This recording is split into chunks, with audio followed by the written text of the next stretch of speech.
हमारी कई कई पीढ़ियों ने वियोग सहा है।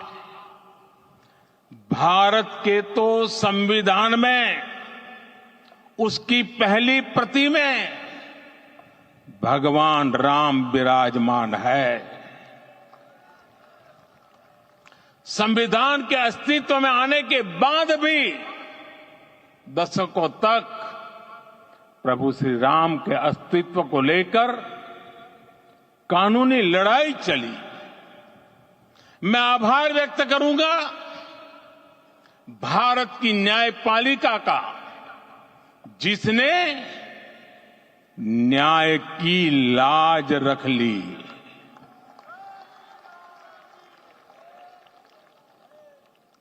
न्याय के पर्याय प्रभु राम का मंदिर भी न्यायबद्ध तरीके से ही बना। साथियों, आज गांव-गांव में एक साथ कीर्तन संकीर्तन हो रहे हैं।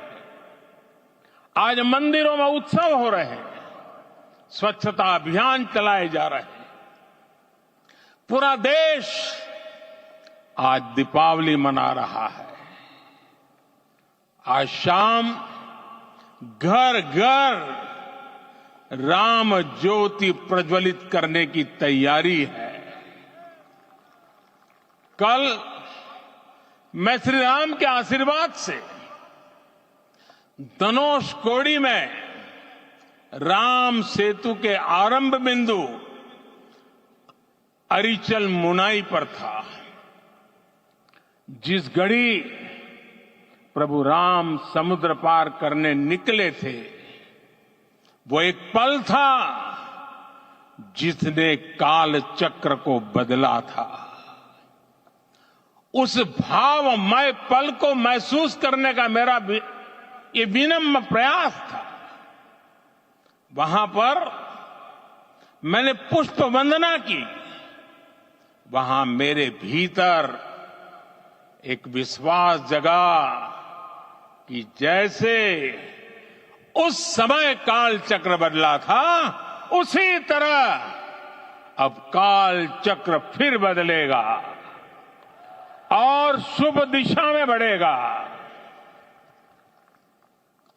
अपने 11 दिन के व्रत अनुष्ठान के दौरान मैंने उन स्थानों का चरण स्पर्श करने का प्रयास किया जहां प्रभु राम के चरण पड़े थे।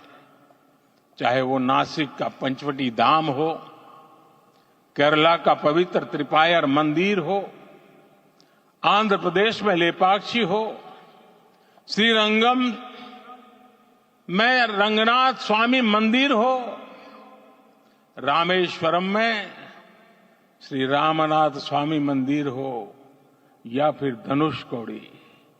मेरा सौभाग्य है कि इसी पुनीत पवित्र भाव के साथ मुझे सागर से सरयू तक की यात्रा का अवसर मिला।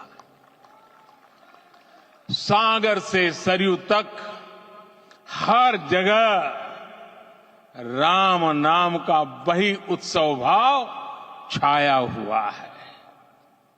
प्रभु राम तो भारत की आत्मा के कण कण से जुड़े हुए हैं।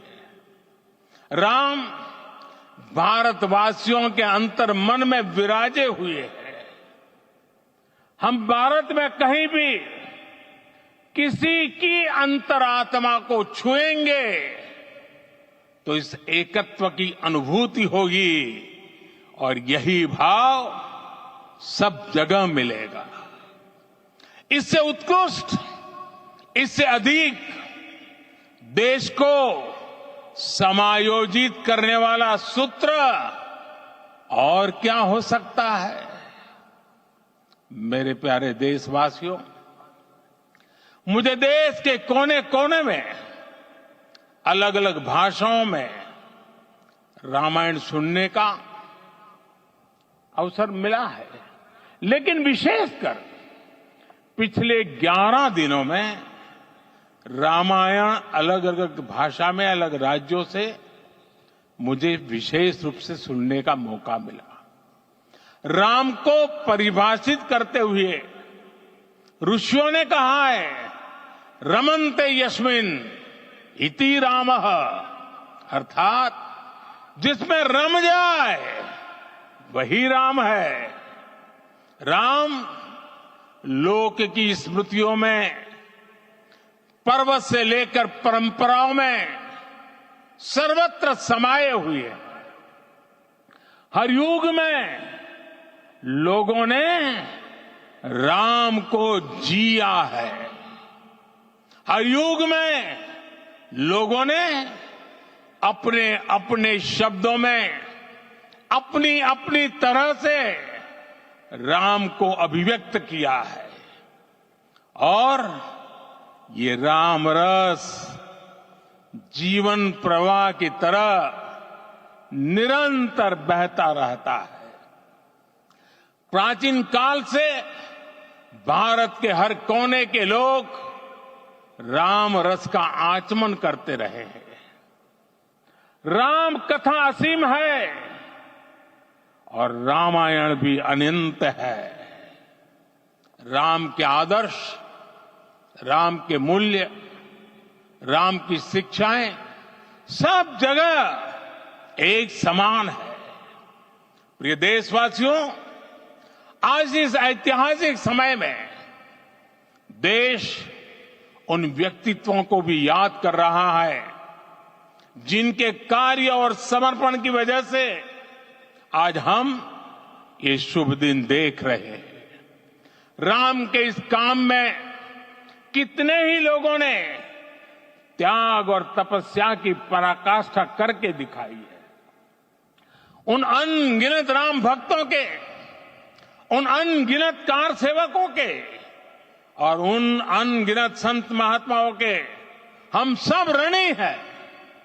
साथियों, आज का ये अवसर उत्सवता का क्षण तो है ही, लेकिन इसके साथ ही यह क्षण भारतीय समाज की परिपक्वता के बोध का भी क्षण है। हमारे लिए ये अवसर सिर्फ विजय का नहीं, विनय का भी है। दुनिया का इतिहास साक्षी है कि कई राष्ट्र अपने ही इतिहास में उलझ जाते हैं। ऐसे देशों ने जब भी अपने इतिहास की उलझी हुई गांठों को खोलने का प्रयास किया, उन्हें सफलता पाने में बहुत कठिनाई आई, बल्कि कई बार तो पहले से ज्यादा मुश्किल परिस्थितियां बन गई। लेकिन हमारे देश ने इतिहास की इस गांठ को जिस गंभीरता और भावुकता के साथ खोला है, वो ये बताती है कि हमारा भविष्य हमारे अतीत से बहुत सुंदर होने जा रहा है। वो भी एक समय था जब कुछ लोग कहते थे कि राम मंदिर बना तो आग लग जाएगी। ऐसे लोग भारत के सामाजिक भाव की पवित्रता को नहीं जान पाए। रामलला के इस मंदिर का निर्माण भारतीय समाज के शांति, धैर्य, आपसी सद्भाव और समन्वय का भी प्रतीक है। हम देख रहे हैं ये निर्माण किसी आग को नहीं, बल्कि ऊर्जा को जन्म दे रहा है।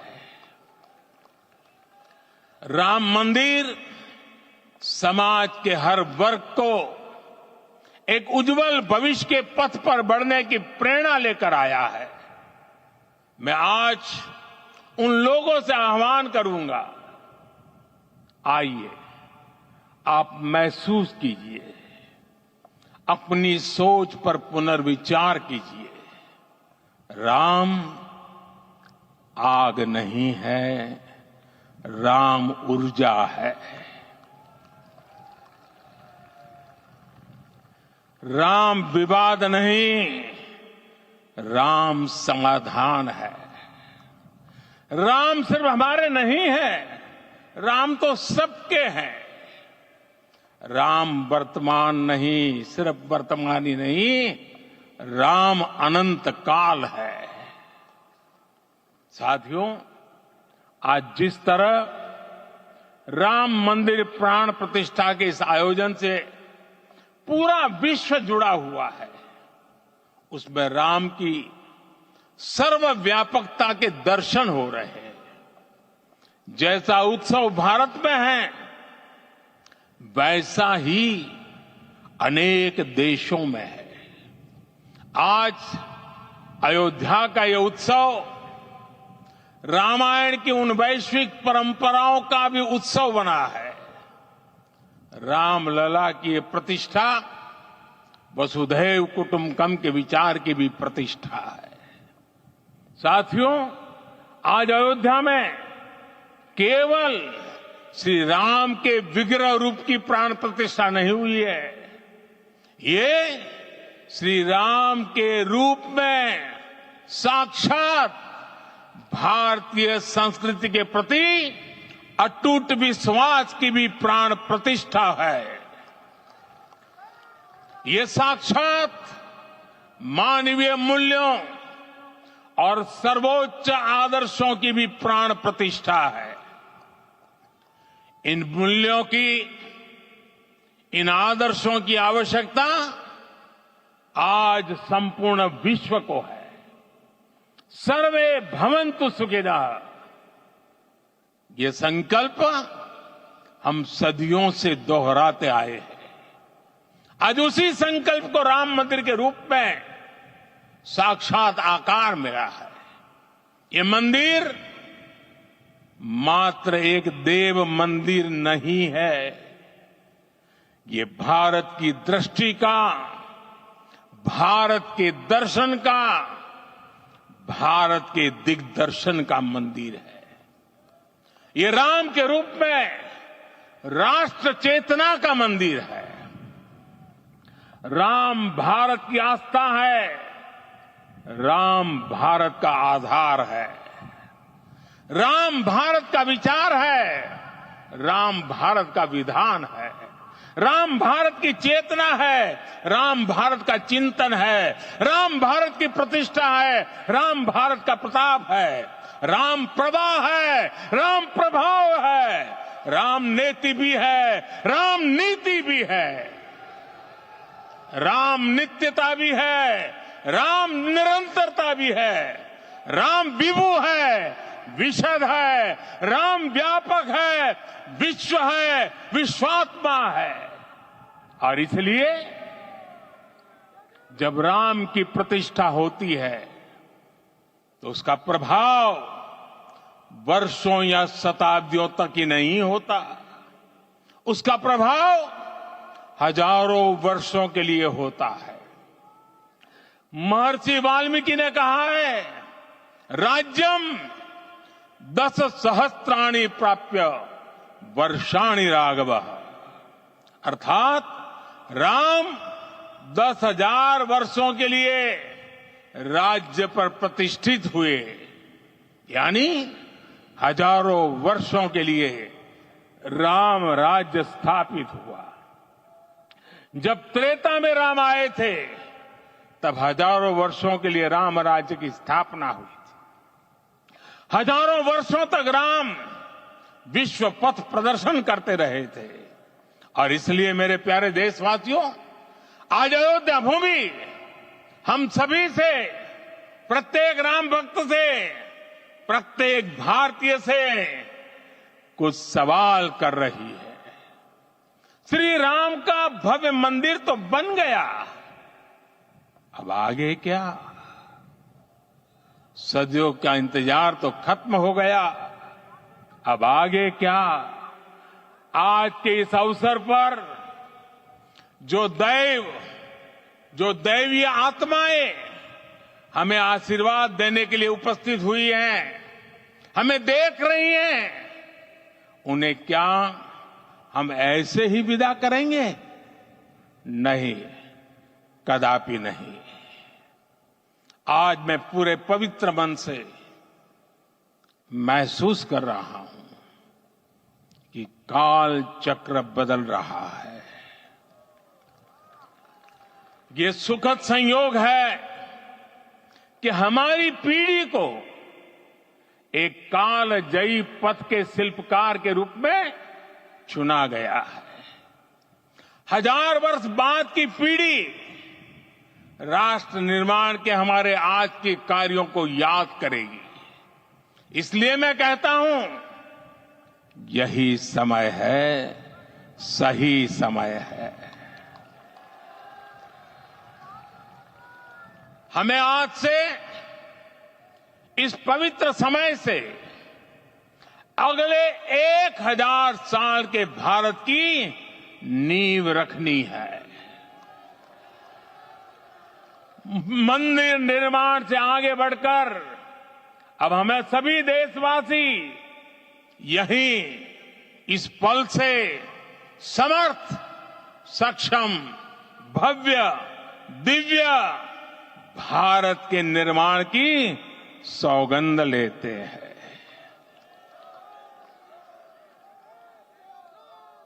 राम के विचार मानस के साथ ही जनमानस में भी हो, यही राष्ट्र निर्माण की सीढ़ी है।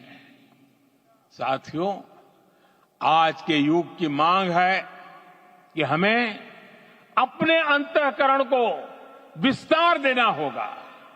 हमारी चेतना का विस्तार देव से देश तक, राम से राष्ट्र तक होना चाहिए। हनुमान जी की भक्ति, हनुमान जी की सेवा, हनुमान जी का समर्पण, ये ऐसे गुण हैं जिन्हें हमें बाहर नहीं खोजना पड़ता। प्रत्येक भारतीय में भक्ति, सेवा और समर्पण के भाव समर्थ, सक्षम, भव्य, दिव्य भारत का आधार बनेंगे। और यही तो है देव से देश और राम से राष्ट्र की चेतना का विस्तार। दूर सुदूर जंगल में, कुटिया में जीवन गुजारने वाली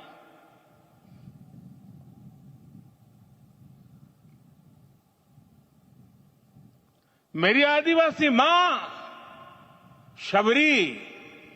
शबरी का ध्यान आते ही अप्रतिम विश्वास जागृत होता है।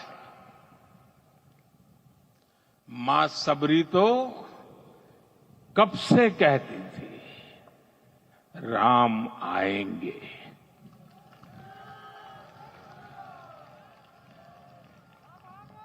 प्रत्येक भारतीय में जन्मा यही विश्वास समर्थ, सक्षम, भव्य भारत का आधार बनेगा। और यही तो है देव से देश और राम से राष्ट्र की चेतना का विस्तार। हम सब जानते हैं कि निषाद राज की मित्रता सभी बंधनों से परे है। निषाद राज का राम के प्रति सम्मोहन, प्रभु राम का निषाद राज के लिए अपनापन कितना मौलिक है। सब अपने हैं, सभी समान है। प्रत्येक भारतीय में अपनत्व की, बंधुत्व की ये भावना समर्थ, सक्षम, भव्य, दिव्य भारत का आधार बनेगी। और यही तो है देव से देश और राम से राष्ट्र की चेतना का विस्तार। साथियों, आज देश में निराशा के लिए रत्ती भर भी स्थान नहीं है। मैं तो बहुत सामान्य हूं, मैं तो बहुत छोटा हूं। अगर कोई ये सोचता है तो उसे गिलहरी के योगदान को याद करना चाहिए। गिलहरी का स्मरण ही हमें हमारी इस हिचक को दूर करेगा, हमें सिखाएगा कि छोटे बड़े हर प्रयास की अपनी ताकत होती है, अपना योगदान होता है और सबके प्रयास की यही भावना समर्थ, सक्षम, भव्य, दिव्य भारत का आधार बनेगी और यही तो देव से देश और राम से राष्ट्र की चेतना का विस्तार। साथियों, लंकापति रावण प्रकांड ज्ञानी थे, अपार शक्ति के धनी थे, लेकिन जटायु जी की मूल्य निष्ठा देखिए। वे महाबली रावण से भिड़ गए। उन्हें भी पता था कि वो रावण को परास्त नहीं कर पाएंगे, लेकिन फिर भी उन्होंने रावण को चुनौती दी। कर्तव्य की यही पराकाष्ठा समर्थ, सक्षम, भव्य, दिव्य भारत का आधार है और यही तो है देव से देश और राम से राष्ट्र की चेतना का विस्तार। आइए हम संकल्प लें कि राष्ट्र निर्माण के लिए हम अपने जीवन का पल पल लगा देंगे। राम काज से राष्ट्र काज, समय का पल पल, शरीर का कण कण राम समर्पण को राष्ट्र समर्पण के ध्येय से जोड़ देंगे। मेरे देशवासियों, प्रभु श्री राम की हमारी पूजा विशेष होनी चाहिए। ये पूजा स्व से ऊपर उठ करके समष्टि के लिए होनी चाहिए। ये पूजा अहम से उठकर वयम के लिए होनी चाहिए। प्रभु को जो भोग चढ़ेगा वो विकसित भारत के लिए हमारे परिश्रम की पराकाष्ठा का प्रसाद भी होगा। हमें नित्य पराक्रम, पुरुषार्थ, समर्पण का प्रसाद प्रभु राम को चढ़ाना होगा। इनसे नित्य प्रभु राम की पूजा करनी होगी, तब हम भारत को वैभवशाली और विकसित बना पाएंगे। मेरे प्यारे देशवासियों, ये भारत के विकास का अमृत काल है। आज भारत युवा शक्ति की पूंजी से भरा हुआ है, ऊर्जा से भरा हुआ है। ऐसी सकारात्मक परिस्थितियां फिर न जाने कितने समय बाद बनेगी। हमें अब चूकना नहीं है, हमें अब बैठना नहीं है। मैं अपने देश के युवाओं से कहूंगा, आपके सामने हजारों वर्ष की परंपरा की प्रेरणा है।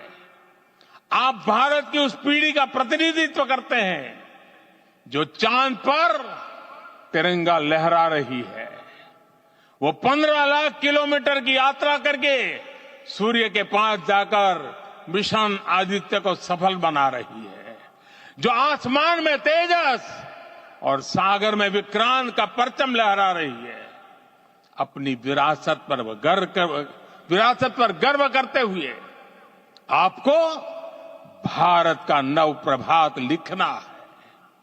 परंपरा की पवित्रता और आधुनिकता की अनंतता, दोनों ही पथ पर चलते हुए भारत समृद्धि के लक्ष्य तक पहुंचेगा। मेरे साथियों, आने वाला समय अब सफलता का है। आने वाला समय अब सिद्धि का है। ये भव्य राम मंदिर साक्षी बनेगा भारत के उत्कर्ष का, भारत के उदय का। ये भव्य राम मंदिर साक्षी बनेगा भव्य भारत के अभ्युदय का, विकसित भारत का।